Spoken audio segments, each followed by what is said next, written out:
job of a cab driver, it's a steady job, but there is that risk involved in it. I got a call and they were like, hey, a taxi cab driver was shot and it's your uncle. Houston had never seen a crime like this before. Cab drivers were the specific targets. Drivers were very afraid. They didn't know if they would be next. What was amazing to me was that they start dropping these little clues. And what was revealed on that video was shocking. This is the girl. Oh my God. Well, we all know who that is, right? Yeah, with my sister. She was either being truthful or she's the greatest actress in the world. We're working a murder investigation right now, okay? A murder? Yes. I have something to do with a murder? In the interview room, it's always a chess game. Because what do you want to do? You want to checkmate. Houston, Texas, America's fourth largest city. I served as a homicide detective with Houston's finest for over 23 years. I've investigated over 400 murders and solved 90% with a confession. Once I have a suspect in the room, I don't quit until I get justice for the victims. I am homicide detective Phil Waters.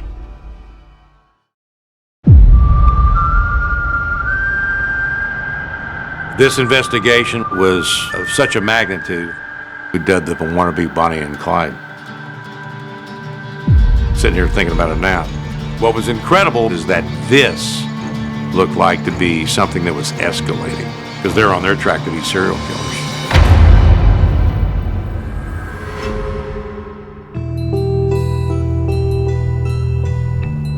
We are firstborn Nigerian Americans. Uncle Blaze came here in the early 80s. Blaze had 5 children. He would always say, family is number one and we have to stick together. Uncle Blaze became a probation officer, but he wasn't financially satisfied, so he sought the advice from my father. My dad said, hey, I'm a cab driver. You can earn cash, tips. You can make your own schedule. And so my Uncle Blaze said, okay, let me do that. And so he was doing that just to earn money for his 5 kids.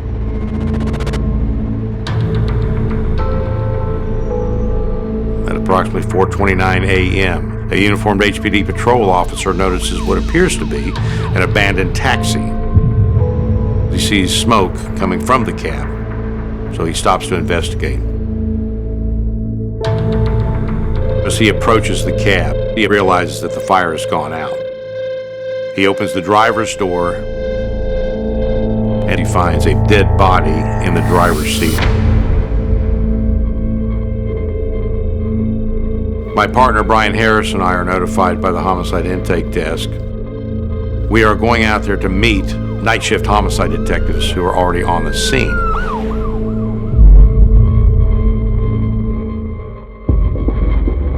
Phil and I drove up to this parking lot, and in the middle of the driveway is a cab. The windows are smoked out, and inside the cab is the body of a male, large frame, in the driver's seat. Shot twice at close range. The victim is identified as Nigerian immigrant Blaze Nwokonaka, and his family is notified immediately. I got a phone call at work. They were like, a cab driver got shot and it's your uncle. I was like, what are you talking about? When I got home, my father confirmed that my Uncle Blaze died. He never said it, but my dad, he felt guilty. And I remember him being quiet for like a long time and not talking. Quiet. He was just quiet.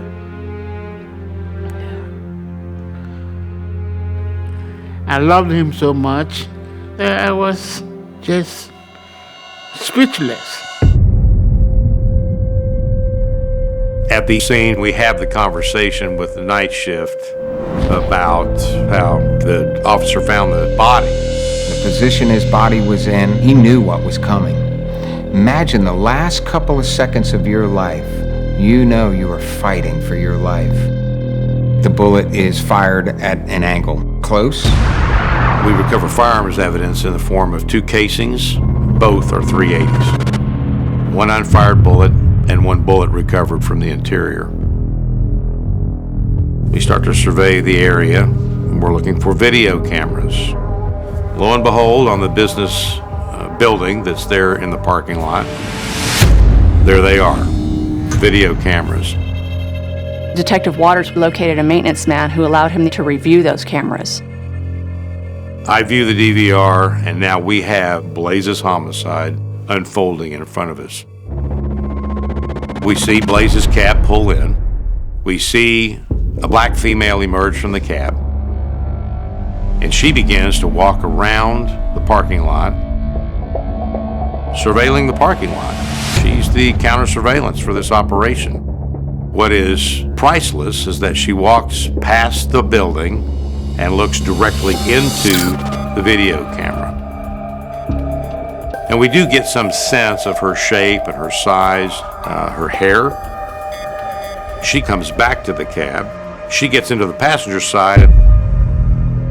What we do see, to our amazement, is the moment the second suspect murders Blaze. After that, we see the female. She gets into the front seat and begins to rummage through the glove box. And we watch what clearly is a male suspect emerge from the cab. After that happens, we see the black female walk off first. And then we can see the male set fire to the cab. And then we see him darting across the parking lot in the same direction as the female. Crimes are rarely caught on tape, and so to have this happen in this case was a huge boon. At that point, we start pulling still shots off of this video. While we can't see definition, we can still see some pretty good shapes, and they are distinctive in the way they look. The male is slender, very lean looking.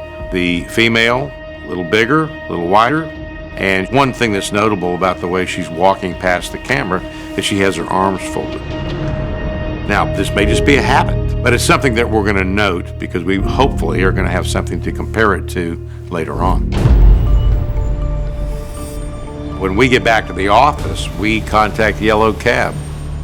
Anytime anybody calls in to the Yellow Cab dispatch, it's a recorded system.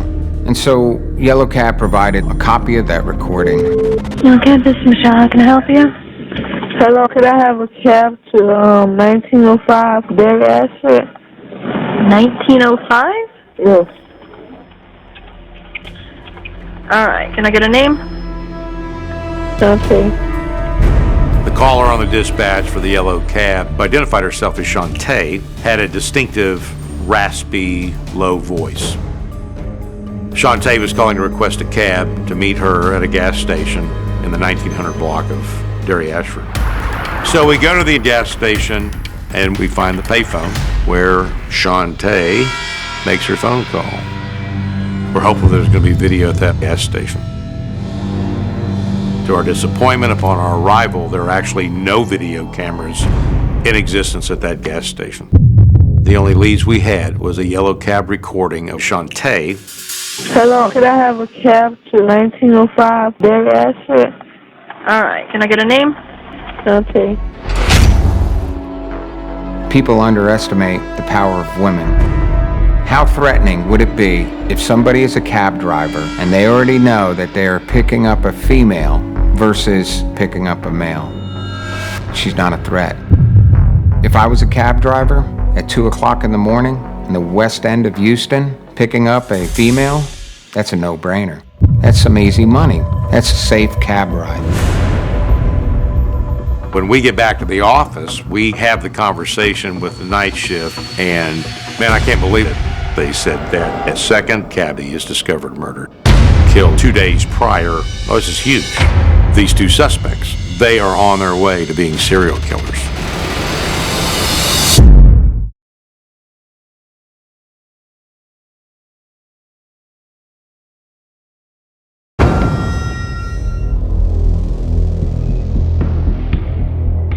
In October 2010, we have a serious situation.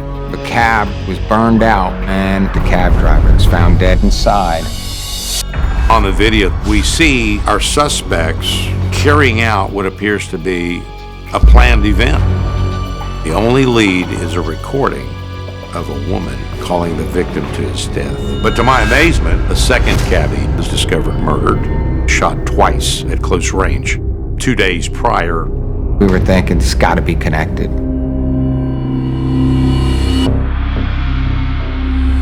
This was a body that was discovered by somebody just merely doing their job, checking the drainage pipes. And while he's doing his duty, he stumbles across a man in a ditch, tossed away as if it was a piece of garbage.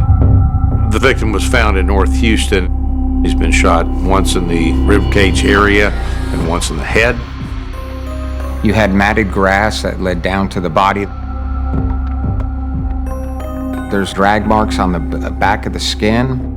That tells me that more than one person was involved. There's no way that this was one person who could have carried this size man. Not only that, you see actually tire tracks that lead to the embankment. The victim in that case is identified by a passport that he has on his person as Mohammed Al-Sayed. He is a cab driver. But now where's the cab? A cab driver named Rafe Berrycat calls in. Rafe tells us he's the owner of the cab itself. Rafe has loaned the cab to Mohammed El-Sayed, and there came a point in time where Mohammed was supposed to return it to Rafe. That didn't happen. So there were alarm bells that went off for Rafe. Rafe's next step is to report his cab missing along with Mohammed Al-Sayed. We have 2 squads working on this. There is no way that Brian and I can do everything that needs to be done. Okay, I'm Sergeant Rowling, Homicide Division. Why are you upset, Ray? Because he's too young. He's my friend. He's your friend? We have 2 kids. He will tell me stories, we joke, we laugh, everything. And supposed to be today, he is supposed to be in college. He's supposed to be in college? Yes, he go to college. Supposed to be today is a class. Muhammad had been a student. He had several children, and he was trying to provide for them. Mohammed Al-Sayed was an American-born Egyptian. He was an instructor, a teacher in Arabic to U.S. military. He was hardworking. He was living the American dream. Every yellow cab is equipped with GPS systems. The cab is found on the west side of Houston, a recovered cab on the same street. Where Blaze's cab shows up, these 2 cabs are dropped on the same street within 2 days of one another. This is not a coincidence. There's blood inside Rafe's yellow cab. And very quickly, it is clearly established that the murder scene isn't that embankment, but is indeed inside that yellow cab. His wallet was missing. So it was the first sign that robbery is the motive. We recovered a fingerprint off of the door. But the fingerprint by itself is not sufficient because hundreds of people ride in cabs every day. And so those prints could be from just anybody. Firearms evidence recovered from the cab is 1 spent casing, .380. And we also find a live round inside the cab, also a .380. From the other murder scene, we also had the .380 from a shell casing that was left. Now the mystery, can we find that gun? We find the gun, we find the murderers. At that point, we contact the yellow cab. We want to find out if there are any dispatch calls involving this particular cab. And lo and behold, what we find, Shantae's made another call. Thank you for calling a look happening. Could your name and help you? Hello, could I have a cab to Whittington Drive? Okay, was that Whittington? Yes, Whittington. Okay, is this a house and apartment? Okay. What's the name of the building? Aston Park. Okay, what is your name? Shantae. We have Shantae. Same voice. She's making the phone call that calls not only Blaze's cab, but called Mohammed as well. We find this phone call from Shantae comes from a gas station in the 12,700 block of Whittington. Well, that just happens to be probably less than half a mile from the other phone call in the 1900 block of South Terry Ashford. So the immediate revelation there is they live in this area. But we're still in search of videos. Been to one gas station, and that was a bust completely. But we go to the second gas station, and that's where we hit pay dirt on the videos. There we see near the time that the phone call is made, there's a black female. And we also see a skinny, thin male with her. We've got to determine whether or not, and the images on the video are Shantae.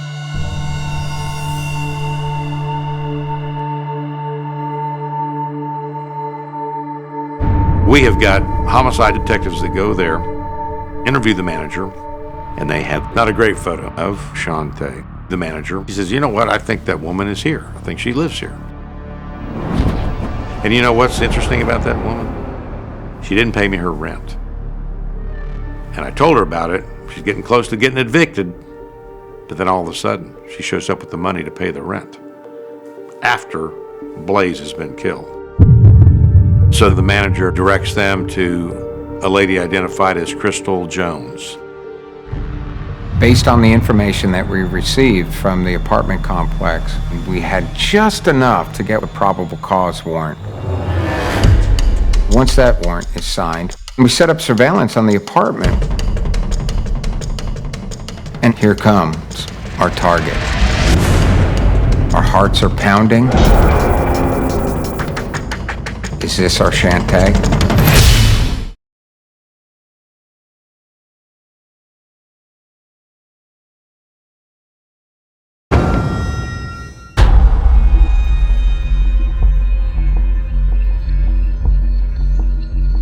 In October 2010, we have the double homicide involving cab drivers.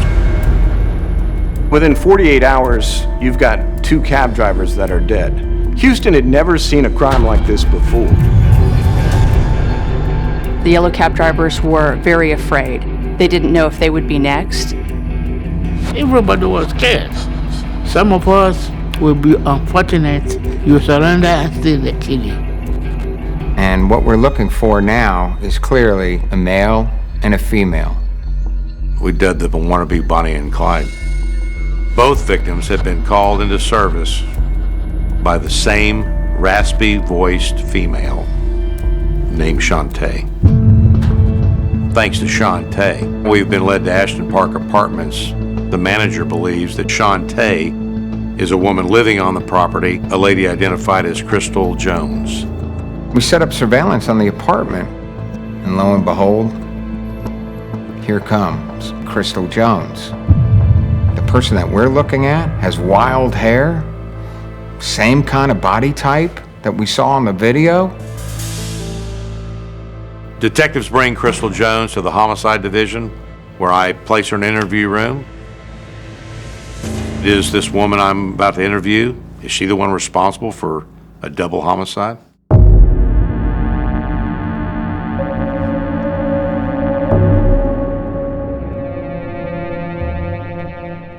So what's going on? All right, here's the deal. Put this person on the floor so I can sit upright. I just want the truth. Nothing but the truth. Now, and let me get just a couple of things clarified. We went to Metropolis tonight. Okay, who's we? Me, my sister, Francesca, and the skinny one that was with us. It's not hard to notice that the voice of Shantae is not the voice of Crystal Jones. I'll be straightforward with you. You looked very, very similar to this young lady. Okay. and then we've got this recording of her voice. Okay, what is your name? Shantae. Clearly, the voice here is not yours. Okay. I mean, you have a fairly distinctive voice. Yeah, I've heard that a lot. Yeah, you do. As she speaks, I'm not hearing that raspy voice. I'm not hearing that tone that she used with the word Shantae. At that point, I show Crystal the picture of our Shantae. This picture here is kind of funky looking because it's taken off of a video monitor. Let me see the other pictures. This is the girl. Oh my God. It's Francesca. That's your sister? Yeah, that's Francesca. She was fairly positive that this was her sister, Francesca. Crystal dropped her off at a hotel with a man that night. Okay, you told me that you took her over to those suites. The suite, yes. She tells us about Francesca's boyfriend. Black male, 5'10", thin to average build. The way she described him, baggy t-shirts and the way he wore his clothes, quite similar to the description that we saw on the videotape. So we needed to find Francesca, and more importantly, we also needed to find her boyfriend. Crystal tells us Francesca is going to be with her boyfriend at the suites.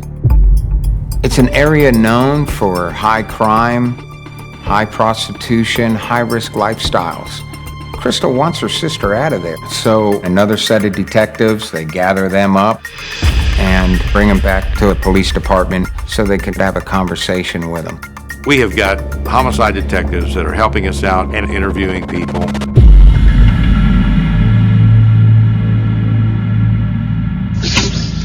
Tell me your name again. Jessica. We're working a murder investigation right now, okay? A murder? Yes. I have something to do with a murder? I'm not saying that, okay? Oh, I just need to talk to you. I need to know what you've been doing the last 48 hours. If you don't mind me asking, who's been murdered? It is clear to me, based on her demeanor, her voice, her appearance, Francesca is not Shantae. The other guy that was with you, that was Arthur? Yes, sir. I am evaluating these interviews that were conducted by other detectives because I have a prime responsibility in this investigation. Arthur appears to be a little bulkier than what the figure on our video shows to be. His hairstyle's a little bit different. Your name is Arthur, correct? Yes, sir. Miss Francesca was with you, correct? In the motel room. Yes, sir. Arthur appears to be calm. He's answering the questions. He's not having to stop and think. My assessment is we can eliminate Francesca and Arthur. They're not our Bonnie and Clyde. As the fire goes out on our lead on Francesca, our firearms examiner comes downstairs and reignites it. The information from the firearms examiner, this is the clue that blows this case wide open.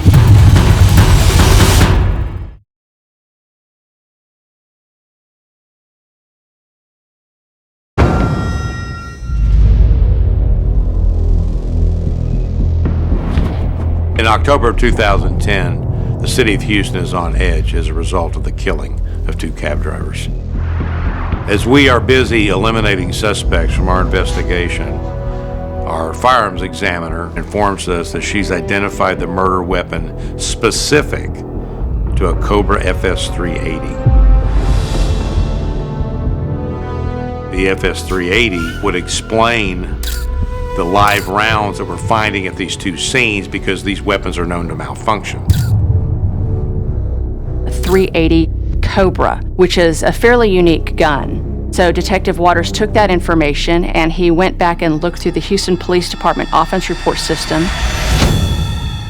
In a city of over 2.5 million people, a metropolitan area of over 6 million people, we have one report with a Cobra 380. This report comes in about a month before our homicides. A man named Curtis Henderson had his Cobra 380 stolen, and so a detective talks to Curtis Henderson. All right, my name is Sergeant Bush with the Houston Police Department Homicide Division. Currently talking with complainant Curtis Henderson. Mr. Henderson, you reported to Houston Police Department regarding a theft of a firearm. Is this correct? Yes, sir. And this firearm that you reported is stolen. Do you remember what kind of firearm it is? It's a Cobra 280. All right. Do you remember what color it was? Silver with a black handle. Okay. And you said that you happened to meet a female. Yes. Her name is Danielle. I can't remember her last name. How did you meet her? I met her through Chad. Okay. And who's Chaz? Chad Blackshirt is the boyfriend of Danielle. Okay. You strongly believe that Chaz and Danielle are responsible for the theft of your pistol? Yes.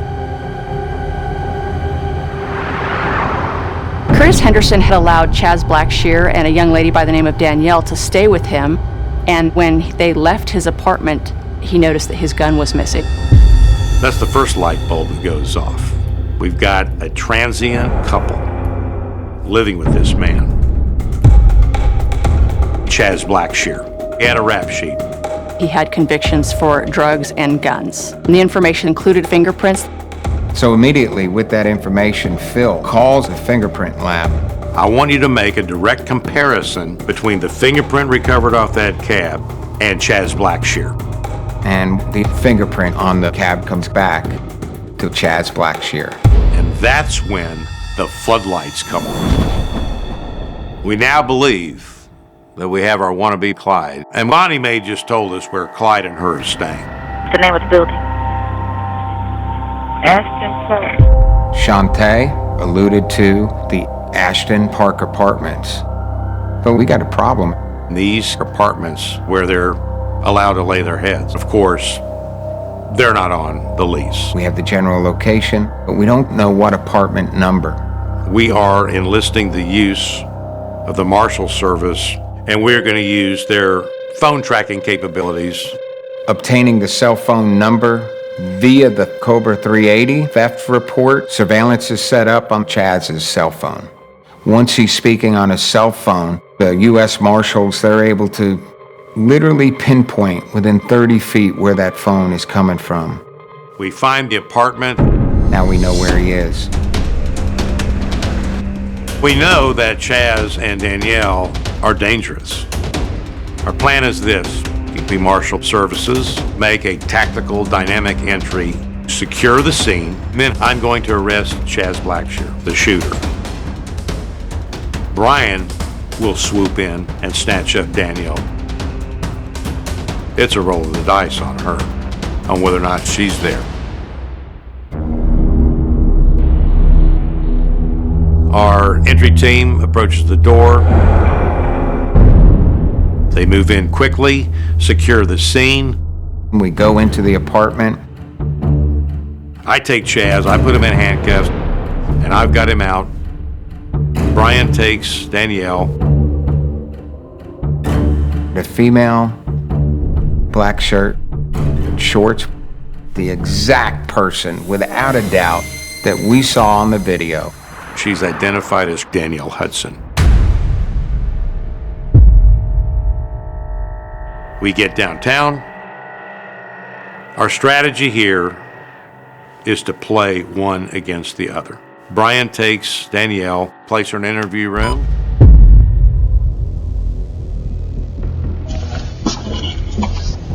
Hey there. You want something to drink? Some water? I got it. Okay, I think I'll get one too. I'm going to question Chaz. All right. You've been snacking, haven't you? All right, it's your food, man. It's your food. And here, my name is Detective M.F. Waters II. I'm with the Houston Police Department Homicide Division. The time is approximately 9:50 p.m. And in the room with me is Chaz. And what's your last name, Chaz? Blackshear. Blackshear. And it's all one word, right? All right. So I want you to go back to Wednesday. And I want you to start telling me what you and Danielle were doing. We watch a movie. We always watch movies at the house. remember. I don't know we ain't go nowhere until about maybe 11, 12. Okay. I don't remember because we had called a cab. Chaz's first comment was that he and Danielle were going to go out, and in order to get to wherever they were going, he called a cab. He's already putting himself in that first cab with Mohammed. What was the cab company? Do you remember? I don't know. What color was the cab? Yellow. Yellow. Okay.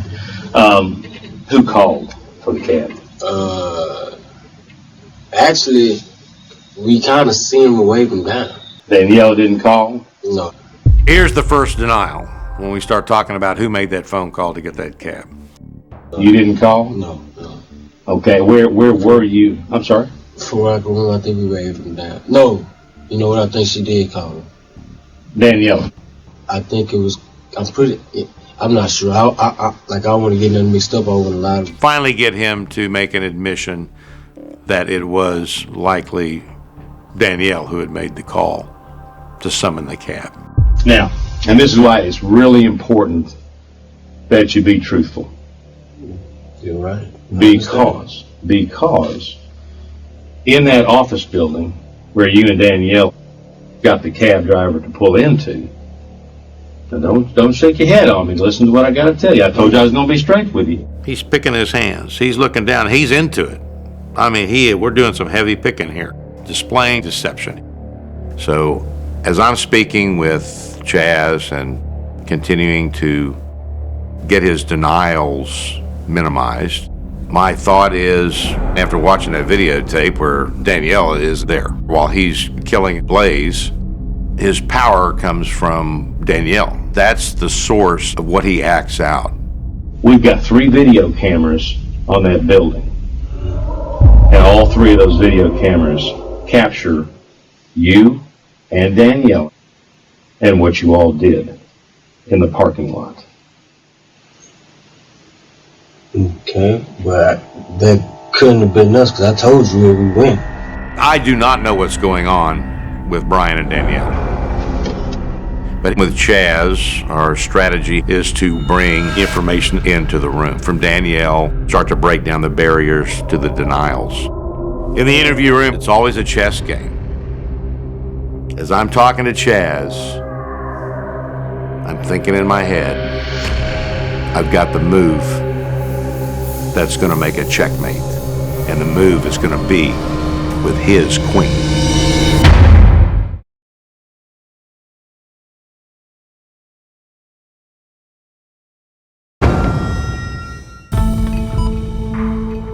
We now believe that we have our wannabe Bonnie and Clyde, who committed 2 capital murders in 2 days.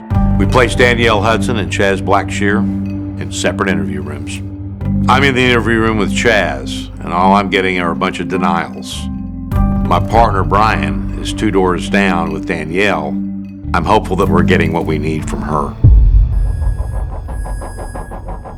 Tell me about Chaz. How did you hook up with him? The girl whose house it is, that's her cousin. Whose girl? What do you mean house? Where you were at tonight? Yeah, the apartment. She was visiting with him, and I started chilling with them, and so then after that, Chaz, we hooked up. And so he told me I could come stay with him until I get on my feet. We've been with each other for like 5 months. Listening to that voice, that raspy, low voice, there was no doubt. It's the same voice that I heard on those 2 recordings. It was our Shantae. You expressed that it was important to tell the truth about some things, whether they make you look good or bad, that in fact you actually said it's important the truth be known. Is that correct? Yes. Okay. We needed a confession to convince a district attorney and eventually 12 men and women on a jury that there was no doubt about it, that we had the right people. Tell me about this cab incident where the guy dies on Overbrook, okay?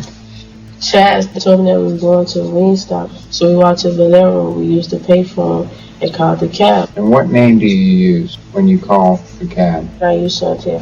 Okay. So she affirmed what we, of course, already knew. I was Shantae. I'm the one that made the phone calls. She is the one putting the mission in motion. We get in the cab, Mm-hmm. First, he had him go down with a vacant spot. So he cocked the gun. And the cab driver opened the door and tried to reach for his seatbelt to take it off, I guess, to run. And that's when he just started shooting him. So I got out. Okay. I was Kind of scared clear. of the whole situation. You say you were scared, but I want to clear that up. What did Chaz say after the shots? He asked me, was I good? And I said, no, I didn't know he was going to do that. I find it hard to believe that you didn't know that he was going to jack this cab. Her way to make herself look better than she really was to paint the picture of Chaz being kind of like a really scary guy. He just was telling me, don't worry about nothing, because if it comes down to it, I didn't have nothing to do with it.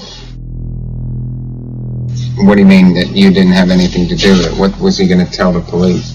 He kept saying, don't worry about it, because if it comes down to everything, you didn't have nothing to do with it, and that's what I'm going to tell them. Danielle said, Chaz told me that if the police ever get onto us, he will take all the blame. If I can get that information to Phil, perhaps Phil can use that to convince Chaz now was the time to tell the truth. So I had her write that in a note as a reminder to Chaz.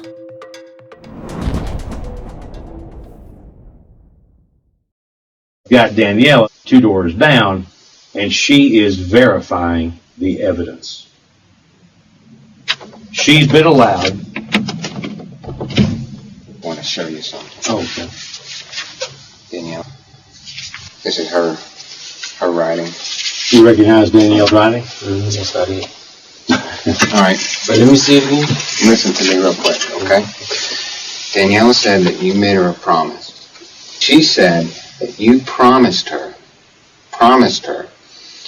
don't worry, if it all goes down, I'll tell him it's all on me, babe. You got nothing to worry about. It's all on me. That's it. His power comes from Danielle. It's a junkie and he needs a fix, and Danielle is the fix. Here's what we'll do, Chaz. You honor your commitment to her right now and lay this out, and we'll let you through. That's the deal. Is that a deal? Shake my hand? All right now. Chaz is not capable of making decisions on his own without Danielle. Separating Danielle, this was kryptonite to Chaz. So I'm going to introduce Danielle into the room on recorded tape. Think about those things. Tell me what happens. Get in the van. Where do you sit in the van? Can you hear her? But tell me what the plan was, because he would have had to tell you beforehand what the plan was going to be in order to convince you to be part of this. She circled these pictures that he pulled off the video.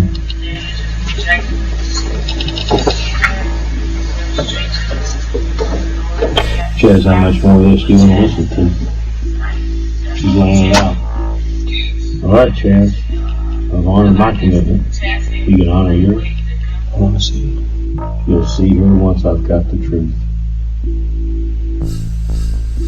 So just start telling her story.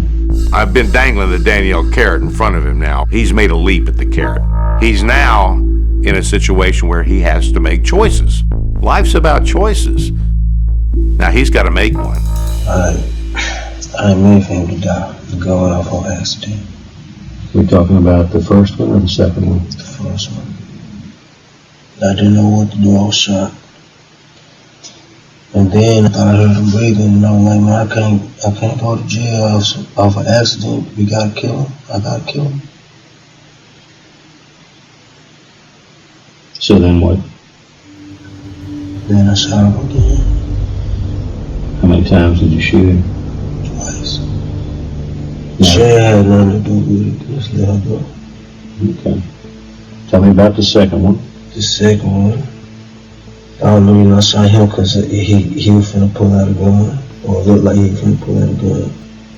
I wasn't mean to shoot him, I just wanted to get it. I was just trying to get the money. Can I see her now? The negotiation was, you tell the truth, you'll get to see Danielle. So he was rewarded for telling the truth.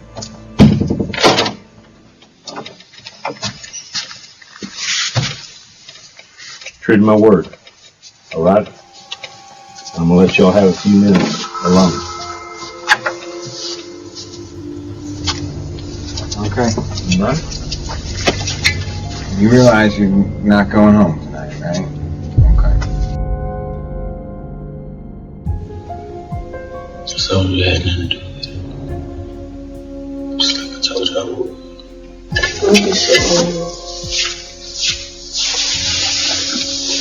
Turned that candy alive. You're gonna take me to church. The way that Detective Waters and Sergeant Harris worked the interviews in this case was absolutely brilliant. Chaz and Danielle chose to take the pleas that they did in an effort to avoid the death penalty. Ultimately, a plea agreement was reached where Chaz Blackshear pled to life without parole on both capital murder cases, and Danielle Hudson pled to a lesser sentence of 40 years on the 2 murder cases. While Danielle may not have pulled the trigger, Danielle is just as responsible as Chaz for the deaths of Muhammad and Blaze. He's a brave man. I so much loved him, and we were very close. Wokanaka translates to man in charge. My Uncle Blaze was a strong, hardworking Nigerian man. You know, he was someone that we admired, and we miss him.